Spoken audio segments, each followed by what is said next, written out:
Hey everybody, this is Mike Marston again, and just going to do a quick video demonstrating a little bit about how Unity Intercom and Unity Connect work together to send local program audio to a remote Unity server so that that program audio is available to the people local using Unity Intercom at the event. That sounded kind of confusing as I was saying it. Um, The scenario is this. In this graphic, I am showing an event in Japan, let's say. That's why the Unity Intercom icon is there in Japan. So the event is happening in Japan, but the team that is traveling there doesn't have access to port forwarding or reliable internet. Um, it's just going to be crazy. In this case, it's a qualifying surfing event. People are doing their shots on the beach. It's chaos. And so everyone's going to be using Unity Intercom. We've got great cellular coverage. So with Unity Intercom, everyone's going to be on their phones and they're going to be able to communicate to the camera crew. The director's going to be able to talk to them, and they're going to be able to have local program audio that is happening in Japan. But in this case, the server is actually back in the United States. The server is in the United States in, let's say, Las Vegas, for example. It's set up in a rack. It's in a stable networking environment. So it has a fixed IP address. The port forwarding rules say any intercom traffic coming in on port 20101, send it to this Mac computer. So what that means is the Unity Intercom users can be anywhere in the world, but that server is in a stable, non-moving location in the United States, and it's going to be routing all the audio back to them. Now, that alone does not get you the program audio. See, the audio for this surfing event that I'm talking about is happening there in Japan. That's where the event is taking place. So there, locally in Japan, what we have is a Mac computer connected via a I/O box of some kind, receiving program audio. It is not Unity Intercom server. It's Unity Connect. And Unity Connect is software running on a Mac computer. There is and I'll show you a graphic here in a minute. So there is audio getting brought in via XLR, maybe off a soundboard, into an I/O device, and it is getting brought into the Unity server, Unity Connect, that rather. So I'll kind of bring this up here. Here's a quick graphic to help maybe simplify things. So as I mentioned, the event is in Japan. This is a Mac computer, could be a MacBook Pro, could be a Mac Mini. It's receiving local program audio. It is using Unity Connect to send, in this case, a single stream, but it could be sending up to 64 streams of low latency broadcast ready audio. It's sending it back to the United States to another Mac computer running the Unity server, but more importantly, it's also running the Unity Connect software. The Unity Connect software is grabbing that audio. It is, now remember, the Unity server, the Mac computer is running the Unity server for COM audio. It's running Unity Connect, and it's also running the in-between software called Loopback. So I know this, it gets a little confusing. So the Unity Connect software is running on a Mac computer here in Las Vegas, for example. And that Connect software is grabbing the audio from Japan.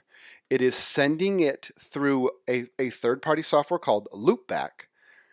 Loopback acts as a fake virtual device so that Unity server can grab Loopback as its audio device, thus taking all of the audio from Japan and injecting it into the program audio source, the program audio feed at the Unity server in Las Vegas, sending it back out to Japan.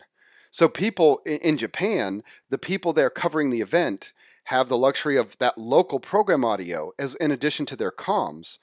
But what's happening is that audio is actually getting sent from Japan to America through Unity Connect, through the loopback software, inject it into the Unity server, and then back out so that anybody in the world, particularly the people, the local camera guys and stuff running around in Japan, have access to that program audio. Now, I'll show you more specifically how it's done. That was just a graphical overview. Okay, so now to get into specifics. What I can't show you right now, I don't have access to, is this Mac computer here in Japan running Unity Connect. But I'll show you what it looks like. I don't have access to that right now, but it is broadcasting its feed to the States here, to the USA, using a different Unity Mac computer here for receiving it. I'm going to fire that up. Make sure this fits the screen here. So I am VNC'd into the computer that's doing all this. So here is Unity Connect running on a Mac computer in Las Vegas. And it is set up, I've called it USA. So this is the Unity Connect product for those that are familiar with it. In my remotes tab, I have Japan. So here is my connection to Japan. Now, I don't know the IP address to the Mac computer in Japan, but the computer in Japan knows my IP address. So only one direction needs to know. I only need to know one of the IP addresses to make the link work. It's not necessary to have both IP addresses. For example, the Mac computer in Japan is probably on a DHCP connection, so it may receive a different Ethernet address. I'm at a static IP address in this computer in Las Vegas that will never change. So it's only necessary that they know my IP address. So here's the Japan remote. You can see that I'm linked via green. Here's my latency, 65.7 milliseconds. And if I go to the incoming tab, I am receiving one audio feed. For whatever reason, it's going into input 10 on their I/O device. So I added the remote feed Japan. It's enabled. And as you can see from my VU meter, I am receiving some audio and this is the program audio locally from Japan. So I come down here, you check this little box because it's not a stereo feed. I just need one of those feeds. And importantly, play the incoming streams locally using the following device.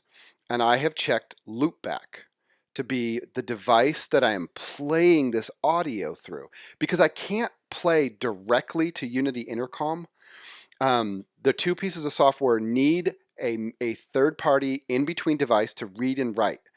They can't read and write to each other. So that's where the genius of this loopback software comes in. Loopback is this program right down here.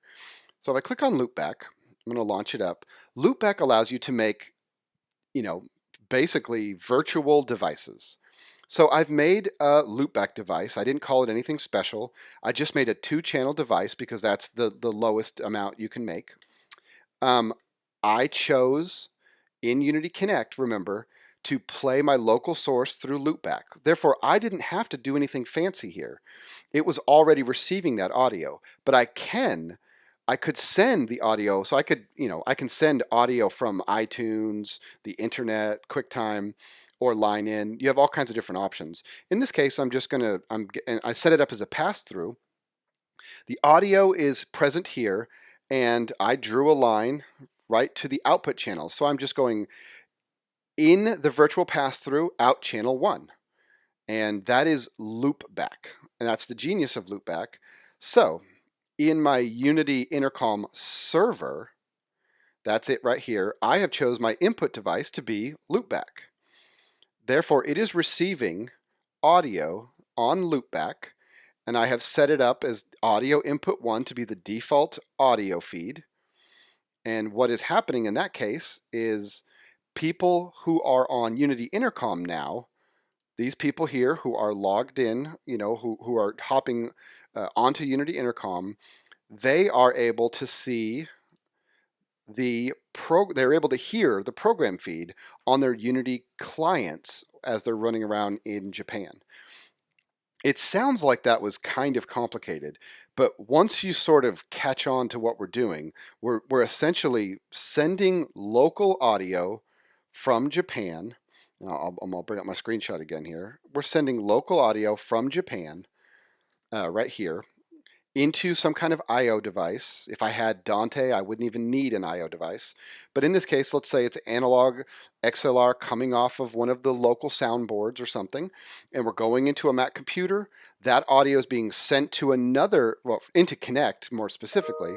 That audio is being sent into another Unity Connect and going through loopback like I just demonstrated, ultimately into Unity Server, which is then available to all the clients all over the world who are logged into that particular server. In this case, the everybody local in Japan. So that is a great way to demonstrate how powerful having a locally based server with a static IP address running Unity Connect, and you could have any one of your crews that are out in the world, if they have a Mac with them, it could be just a MacBook running Unity Connect. They can plug in an I/O device, get local audio, broadcast that local audio anywhere in the world to where your server is located, and it becomes available as a program feed. Um, it's not always a program feed for Unity clients. Sometimes we're broadcasting it back to another Unity Connect so that it can be outputted into another soundboard um, for use in broadcasting, for example. Something similar was done at the BBC Arctic Live show, where many different streams of environmental audio were broadcasted over Unity Connect and were received on another Unity Connect computer. So I think it was coming from Canada back to the BBC headquarters in England, and those, I think there were 30 something audio feeds. Those audio feeds were then able to be utilized in the television show. So Unity Connect is really, really powerful. Unity Connect and Unity Server and Unity Connect together make a very powerful team, because there's a lot that you can do with that. And we can talk a lot more about it. There's a lot more things you can do with it as well. But I just thought it would be helpful to kind of just throw a bunch of this information out there on YouTube, so people can kind of digest it, and because a lot of people are still not using this because I don't think people know you can do this. We have lots of customers who are, but I think the vast majority of customers are confused about how this is utilized and don't realize its powerful potential. Thanks.